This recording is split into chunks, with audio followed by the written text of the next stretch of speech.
Hello વિદ્યાર્થી મિત્રો, એજ્યુકટેકનો ચેનલમાં આપનું સ્વાગત છે। આજે આપણે શીખીશું ધોરણ 9 વિષય સંસ્કૃત પાઠ 7 સંહતિ કાર્ય સાધિકા। પાઠ 7ના સ્વાધ્યાયના પ્રશ્નોના જવાબની સમજ મેળવીશું।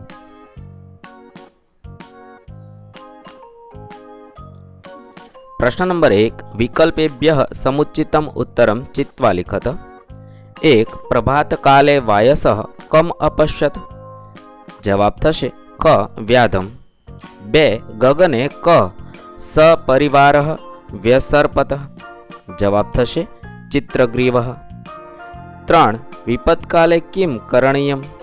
जवाब थशे घ धैर्यस्य अवलंबनम्। 4, तृणैर्गुणत्वमापन्नेः के बन्ध्यते। जवाब थशे क मत्तदन्तिनः। 5, मूषिकराजेन कपोतानां बन्धनानि केन छिन्नानि। जवाब थशे क दन्तेः। 6, सह तीक्ष्णे दन्तेः जालं खाली जग्या प्रायतत। जवाब थशे ग छेत्तुम्। सवाल नंबर 7, वयं पदस्य एकवचनं किम। जवाब थशे क अहम्। 8, रेखांकित पदस्य समासनाम लिखत। व्याधेन तंदूलकणान् विकीर्य जालं विस्तीर्णम्। जवाब थशे क षष्ठी तत्पुरुष समास छे। 9, स्म प्रयोगं कुरुत। विहगाः तत्र न्यवसन। जवाब थशे क न्यवसन्ति स्म। प्रश्न नंबर 2, एक वाक्येन संस्कृत भाषाया उत्तरत। 1, तंदूलकणान् अवलोक्य कपोताः कीदृशा अभवन्। जवाब थशे तंदूलकणान् अवलोक्य कपोताः लुब्धाः अभवन्। 2, बद्धाः कपोता कम तिरस्कुर्वन्ति स्म। बद्धाः कपोता यस्य वचनेन जाले समपतन त कपोतं तिरस्कुर्वन्ति स्म।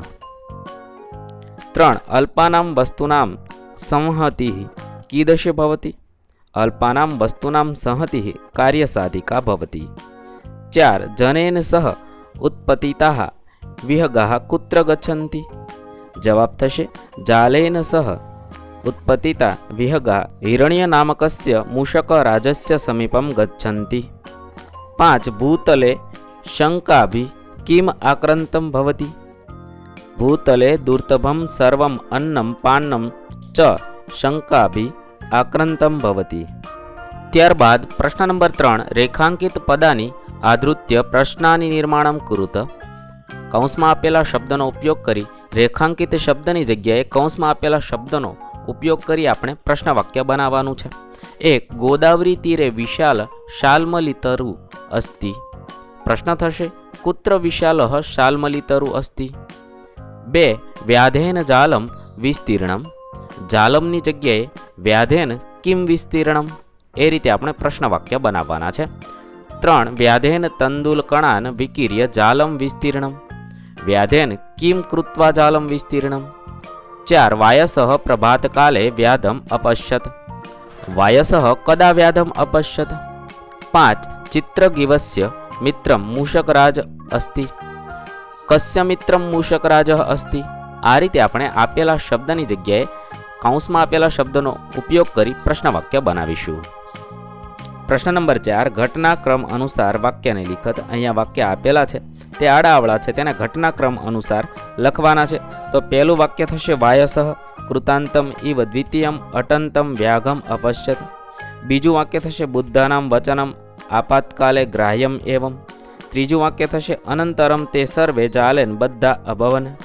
ચોથું વાક્ય થશે તદ્રત ધૈર્યમ અવલંબ્યમ ઇદાનીમેવ ક્રિયતામ। પાંચમું વાક્ય થશે ઇતિ વિચિંત્ય કપોતાઃ સર્વે જાલમાદાય ઉત્પતિતા। છઠ્ઠું વાક્ય થશે મૂષકરાજેન સ્વીક્રિયે તીક્ષ્ણે દંતે સર્વેશા બંધનાની છિન્નાની। ત્યારબાદ પ્રશ્ન નંબર 5, માતૃભાષાયામ ઉત્તરાણી લિખિત। 1, શિકારીને જોઈને કાગડાએ શું વિચાર્યું। શિકારીને જોઈને કાગડાએ વિચાર્યું આજે સવારમાં જ અશુભનું દર્શન થયું, મને ખબર નથી કે તેનાથી શું ન ઈચ્છેલું જોવા મળશે। 2, ચોખાના કણથી લોભાયેલા કબૂતરોને ચિત્રગ્રીવે શું કહ્યું।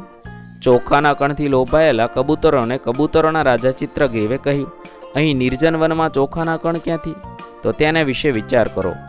હું આમાં કલ્યાણ એટલે કે શુભ જોતો નથી. આ ચોખાના કણના લોભથી આપણા ઉપર મોટી આફત આવવાની શક્યતા છે, એટલે વગર વિચારું કામ ન કરવું. 3. અભિમાની કબૂતરે વૃદ્ધોના વચન વિશે કેવો પ્રતિભાવ આપ્યો?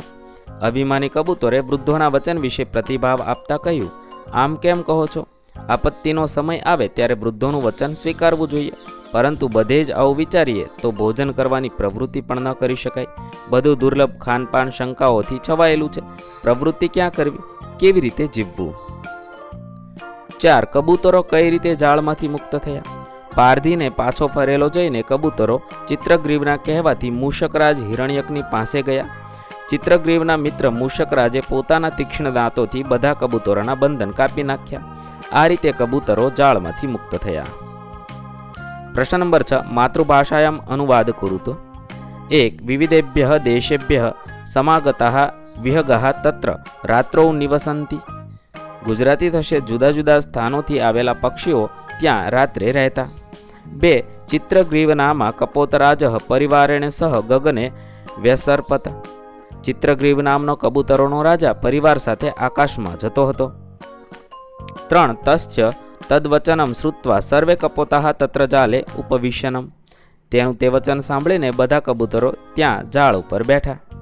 4. વ્યાગઃ તાન જાલાપહારકાન અવલોક્ય પશ્ચાત ધાવતી. શિકારી જાળને લઈને જનારા તેઓને જોઈને પાછળ દોડે છે. 5. તીક્ષ્ણે દંતે બાનાની ચિન્નાની. તીક્ષ્ણ દાંતોથી બંધનો કાપી નાખ્યા. અહીં આપણા પાઠ 7ના પ્રશ્નોના જવાબ પૂર્ણ થશે. વિદ્યાર્થી મિત્રો, ધોરણ 9ના સંસ્કૃત વિષયના તમામ પાઠના પ્રશ્નોના જવાબના વિડીયો આપણી ચેનલ પર ઉપલબ્ધ છે, જે તમે ધોરણ 9 સંસ્કૃત સ્વાધ્યાય નામના પ્લેલિસ્ટમાંથી મેળવી શકો છો. પ્લેલિસ્ટની લિંક વિડીયોના ડિસ્ક્રિપ્શનમાં આપેલી છે. વિદ્યાર્થી મિત્રો, આપેલા વિડીયોની જો તમારે પીડીએફની જરૂર હોય તો તમે આપણી એપ્લિકેશન સ્માર્ટ સાથી પરથી મેળવી શકશો. વિદ્યાર્થી મિત્રો, આપણી એપ્લિકેશન સ્માર્ટ સાથી પ્લે સ્ટોરમાં આવી ગઈ છે, જેની અંદર તમે બધા વિભાગ જોઈ શકો છો. તેની અંદર વિવિધ ધોરણ છે. ધોરણ ઉપર ક્લિક કરતાં વિવિધ વિષય ખુલશે. વિષય ઉપર ક્લિક કરતાં તેની અંદર આવતા પાઠ ખુલશે. તેની અંદરથી તમે પાઠ્યપુસ્તક પણ ડાઉનલોડ કરી શકો છો. તેની અંદર આપેલા પાઠમાં ક્લિક કરતાં તમે પાઠની પીડીએફ, સ્વાધ્યાયની પીડીએફ, સ્વાધ્યાયન પોથીની પીડીએફ, પાઠના વિવિધ વિડીયોઝ, સ્વાધ્યાયના વિડીયોઝ, સ્વાધ્યાયન પોથીના વિડીયોઝ બધું જોઈ શકો છો અને ડાઉનલોડ પણ માત્ર એક ક્લિકમાં કરી શકો છો. વિદ્યાર્થી મિત્રો, આપણી એપને સપોર્ટ કરજો, ડાઉનલોડ કરજો